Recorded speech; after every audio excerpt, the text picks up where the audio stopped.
सभी दुष्ट हो जाएंगे। तो उस समय ये नीकलंक नाम का अवतार होगा। 25वां अवतार और 10वां भी उसी को कहते हैं, 25वां भी उसी को कहते हैं। उसकी बहुत लंबी खड़ग होगी, तलवार होगी, वो अच्छी मजबूत शरीर का होगा और फिर इनको ऐसे काटेगा जैसे अड़ंगा काटा कर किसान खेत में, इन सभी को मारेगा। उस समय किसी के हृदय में जरा सा भी कोई परमात्मा की जगह बची हुई होगी। वो कौन होंगे? वो आप में से होंगे, क्योंकि जो ई पार हो गए, पूरा विश्वास करके भक्ति सत करके मर्यादा में रहे तो पार हो जाएंगे। और कुछ रह गए काल के हाथ लग जाएंगे, उनका फिर मनुष्य जन्म होता रहेगा इस पुण्य के कारण। और भक्ति आगे करेंगे नहीं, वो पुण्य ही उनके कई जन्मों तक चलते रहेंगे। फिर थोड़ी बहुत चाह उनके भगवान की फिर भी रही रहेगी, उसमें फिर वो बचेंगे। और जमीन जो है 3 हाथ समझो 4.5 फुट नीचे तक, इसमें ऊपर से लेकर 4.5 फुट तक उपजाऊ अंश नहीं रहेगा। आप देख रहे हो एक फसल को तैयार करने के लिए दे खाद पे खाद, यूरिया और फलाना और कितने कट्टे इसमें जहर ठोकर लाए गए। अंत में यह कति निष्क्रिय हो जाएगी, यह योग्य नहीं रहेगी काश्त करने की, उपजाऊ नहीं रहेगी।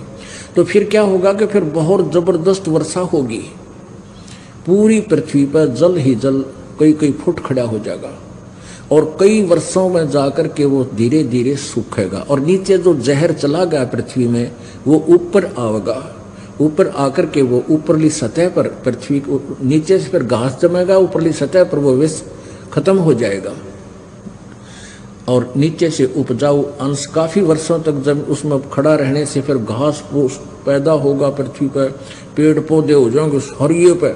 और वातावरण दूषित होने के कारण आपका कद घट जाएगा, इस जीव का कद हाइट कम होती चली जाएगी। तो प्रदूषण को फिर ये वृक्ष ठीक करेंगे, पूरी पृथ्वी पर वन ही वन हो जाएंगे और सारे जो प्रदूषण को वन ऑक्सीजन को छोड़ेंगे, कार्बन डाइऑक्साइड ग्रहण करेंगे। इस प्रकार ये पूरे वातावरण को फिर परिवर्तित कर देंगे। और फिर क्या होगा कि माता पिता तो छोटे छोटे हुआ करेंगे और बेटा बेटी उनसे दुगनी उम्र के, दुगनी हाइट के होने लग जाएंगे कुछ ही दिनों में। और फिर सतयुग प्रारंभ हो जाएगा और जो अच्छी आत्माएं फिर सतयुग में जन्म लेंगी, लेकिन वो होंगी वही जो अब विचलित रह जाएंगी और ईप पार होगी, उनका फिर जन्म नहीं होगा। वहां आपकी ऐसे ही मनुष्य जीवन होगा, आपका ऐसा ही परिवार होगा। जैसे आप यहाँ जन्मे तो आपको धीरे धीरे आपका पूरा एक संसार बस गया, ऐसे ही वहां आपका एक परिवार होगा। जो अच्छी आत्माएं आपके बच्चे हैं, अगर वो भक्ति करके तो जो के तो ये बच्चे आपके साथ वहीं आ लेंगे और नहीं वहां पर आपको बहुत अच्छी व्यवस्था होगी और वहां से भी आपको अलग से परिवार आपका उसी तरह होगा और मृत्यु नहीं, बुढ़ापा नहीं और किसी चीज का अभाव नहीं। तो यहाँ जो प्रसंग चल रहा था 88 में 2500 में पूछे, ये तो अस्थिर है नहीं, कबे मुकाम कबे कूच। 88,000 ऋषियों में और ब्रह्मा विष्णु महेश माया और धर्मराया इन 5 को में, और फिर ये तो अस्थिर है नहीं और कदे मुकाम कदे कूच, यानी इनकी भी सबकी जन्म मृत्यु होती है। ये स्थिर नहीं है, ये अविनाशी नहीं है। 10वां तो अवतार है हिमालय का नीर, बहुत तक गोते खाएंगे सतगुरु कहे कबीर।